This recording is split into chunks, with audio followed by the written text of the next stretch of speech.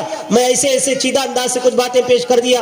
اللہ ہم کو صحیح طور پر اپنے بڑوں کی تاریخ کو معلوم کر کے اس کو سمجھ کر اپنے دل میں ہمت اور جرات اور جو ہے قوت پیدا کرنے کے اللہ توفیق عطا فرمائے, اور اسی طور پر ہم کو سینہ تان کر ہندوستان میں زندگی گزارنے کے اللہ توفیق عطا فرمائے. درمیان میں ایک بات بتا چلتا ہوں, بعض لوگ ہندوستان کہتے ہوئے بھی ڈرتے ہیں. ہندوستان سے کیا مطلب ہے؟ ہندو کا استان ہے, یہ غلط بات یاد رکھیں. ایک عالم نے, بڑے عالم دین نے, ہمارے بزرگوں میں سے بڑے عالم دین نے تاریخ کا مطالعہ کر کے تاریخی بات کہی ہے. حضرت آدم علیہ السلام ہندوستان میں اترے. کہاں اترے؟ کہاں اترے دنیا میں؟ ہندوستان میں اترے. سب سے پہلا انسان دنیا میں مسلمان, سب سے پہلا انسان کون؟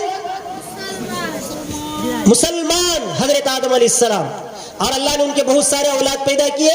ان میں سے ایک دو بچے تھے جس کا نام ہند تھا, ایک کا نام سندھ تھا. وہ ہند سے یہ ہندوستان, سندھ سے وہ سندھ کا علاقہ ہے. اس کو کوئی بری بات نہیں ہے. لوگ کہتے ہیں پھر بھی بھارت دیش, انڈیا وغیرہ کا کچھ پر اللہ تعالی ہم سب کو جو ہے عمل کی توفیق عطا فرمائے. آمین. واخر الدعوانا الحمدللہ رب العالمین.